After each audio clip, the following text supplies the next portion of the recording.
तो चलिए बढ़ते हैं आज की कहानी की ओर। दोस्तों, चौमासों का महीना चल रहा था। बारिश इतनी ज्यादा मूसलाधार होती थी कि सड़क के साथ साथ पूरा कच्चा रास्ता पानी से भर जाता था, जिसके साथ ही वहां से गुजर पाना बहुत ही मुश्किल होता था। मैं एक ट्रक ड्राइवर हूं और करीब 27 साल से ट्रक ड्राइविंग के काम में लगा हुआ हूं। वैसे तो हम लोगों को कुछ ज़्यादा इज्जत नहीं दी जाती, जिस वजह से काम को करने में हमें बिल्कुल अच्छा नहीं लगता।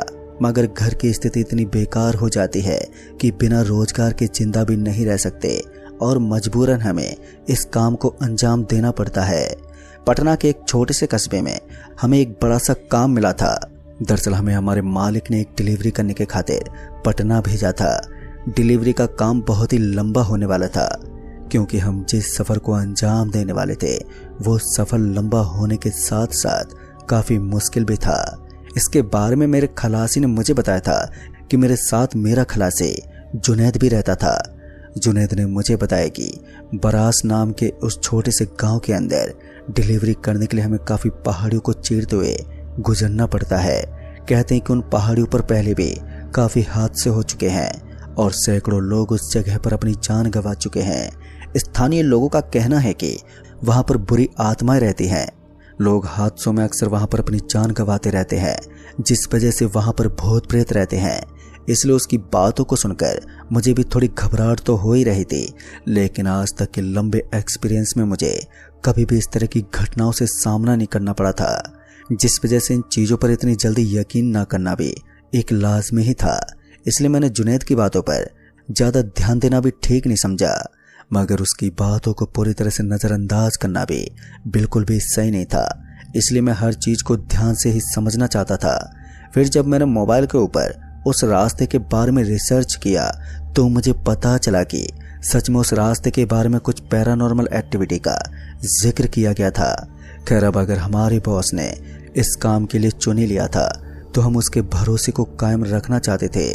इसलिए हमने पटना से एक बड़ा माल लिया और ट्रक के अंदर भर लिया।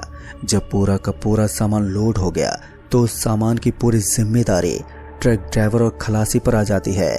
इसलिए हमें आज फूंक फूंक कर कदम रखना था, क्योंकि ट्रक के अंदर रखा हुआ सामान काफ़ी ज़्यादा महंगा था।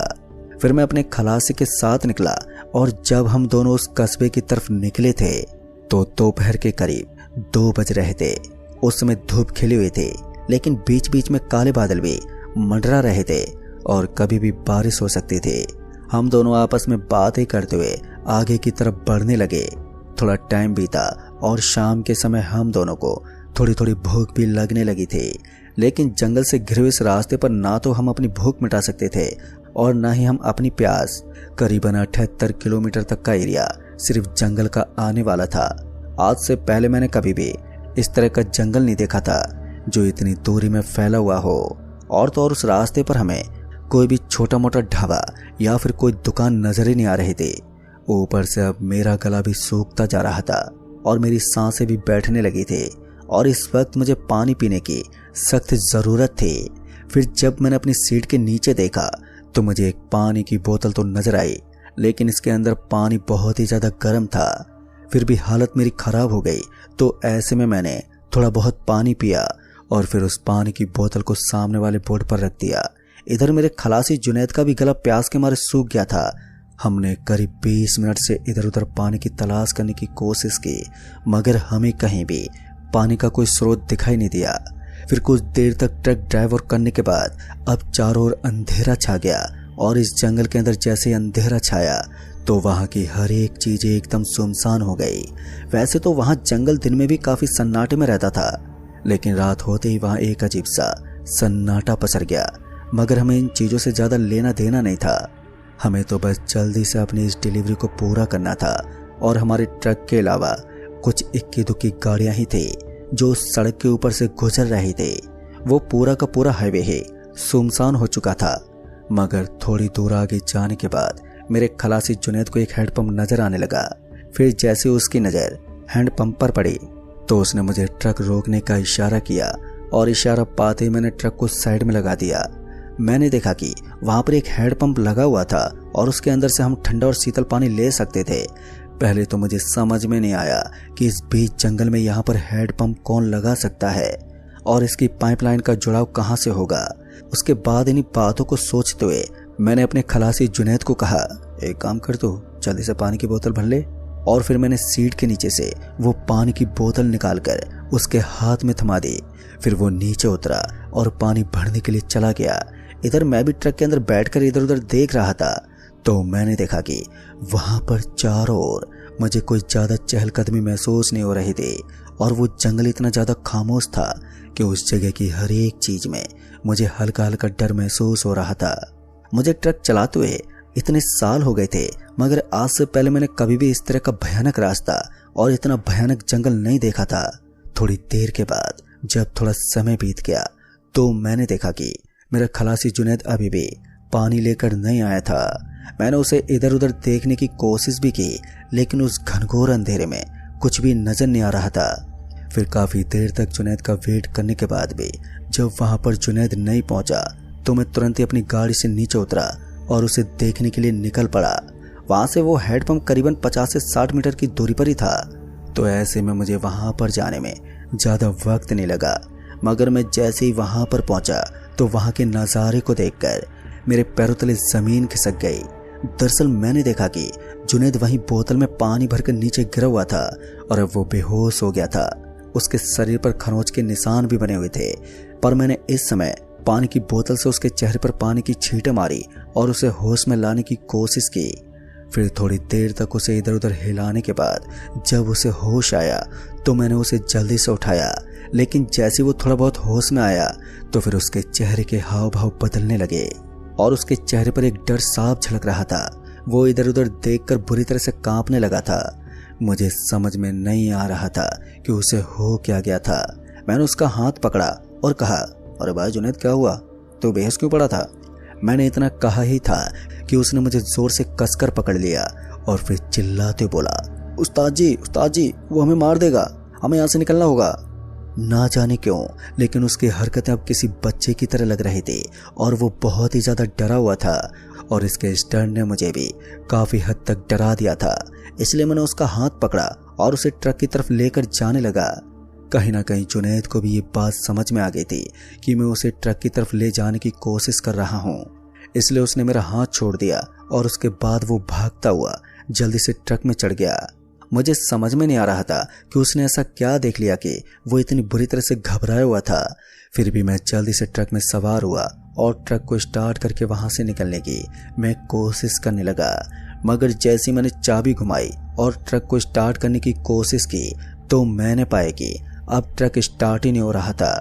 मैंने वहां पर 3 से 4 बार ट्रक को स्टार्ट करने की कोशिश की थी, लेकिन मेरी हर कोशिश नाकाम रही।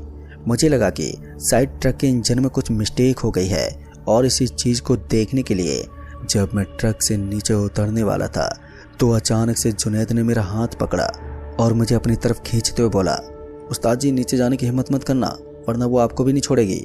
उसकी बात सुनकर मैं थोड़ा हैरान हो गया और आखिर मुझे समझ में नहीं आ रहा था कि वो किसकी बात कर रहा था। फिर मैंने उसे घूरते हुए देखा और कहा, जुनैद सच सच बता, हुआ क्या तेरे साथ? फिर उसने बताया कि थोड़ी देर पहले जब वो पानी की बोतल भर रहा था तो उसने देखा कि पानी की बोतल भरने के बाद वो हैंडपंप अचानक ही चलने लगा था और उसके अंदर से खून निकलने लगा। अब ये देखकर वो डर गया, लेकिन असली खौफनाक मंजर तो उसने तब देखा जब उसने पाया कि उसके आजू बाजू में 2 लोग खड़े थे और अचानक ही उन दोनों ने उसका गला पकड़ लिया और फिर उसे वहां से घसीटना शुरू कर दिया। मगर उसने उस हैंडपंप के पास बने हुए छोटे से दीवार के टुकड़े को जोर से पकड़ लिया और फिर अपने आप को हिलने नहीं दिया और समय रहते ही मैं वहां पर पहुंच गया। मगर तब तक वो बेहोश हो चुका था और उसकी छोटी सी और खौफनाक कहानी को सुनकर मेरे भी अब रोंगटे खड़े हो गए थे और साथ ही मुझे ऐसा लग रहा था कि उसकी हर एक बात में सच्चाई छुपी हुई थी। इतने में ही फिर कुछ ऐसा हुआ जिसने मेरी आंखों के सामने से झूठ का पर्दा हटा दिया और पहली बार मुझे पैरानॉर्मल एक्टिविटी होने का एहसास हुआ। दरअसल मैंने देखा कि अब मेरे ट्रक के सामने वाले कांच के शीशे पर खून के धब्बे गिरने लगे थे। ऐसा लग रहा था कि ऊपर से खून की बारिश हो रही है। थोड़ी देर के अंदर ही सामने वाला कांच पूरी तरह से खून के अंदर सन गया था। और अब मैं बाहर भी नहीं निकल सकता था, क्योंकि मुझे 100% विश्वास हो गया था कि अगर मैं बाहर निकला तो मेरी मौत पक्की है। इसलिए मैं ट्रक के अंदर ही रहना चाहता था। लेकिन फिर दरवाजे पर अचानक से जोर से दस्तक हुई, जिस वजह से मेरा ध्यान सामने वाले कांच से हटकर दरवाजे की तरफ चला गया और दरवाजे पर 2-3 बार खटखटाने की आवाज आई।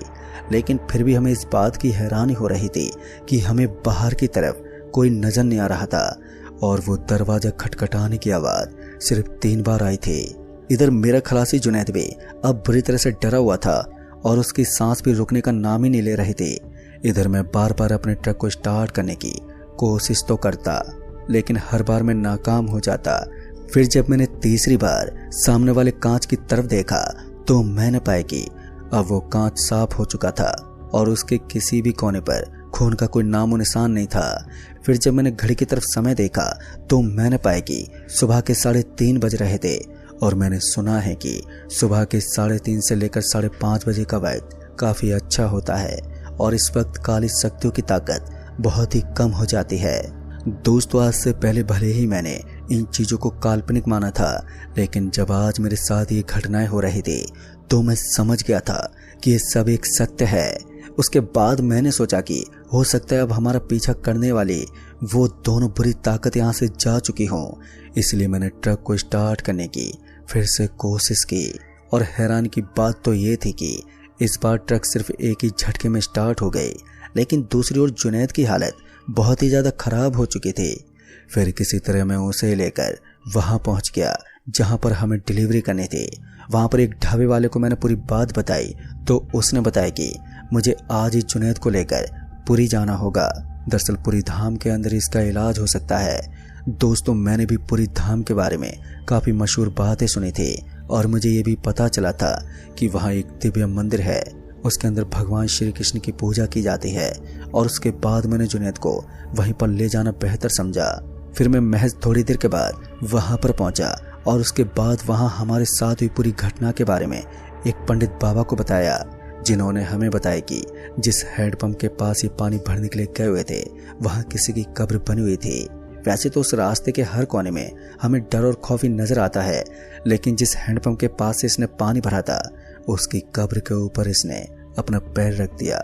और काली आत्मा ये कभी बर्दाश्त नहीं करती है कि उसका कोई अपमान करे, इसलिए उसने हमारे हाथों पर एक रक्षा सूत्र बांध दिया और उसके बाद हम वहां से घर लौट आए।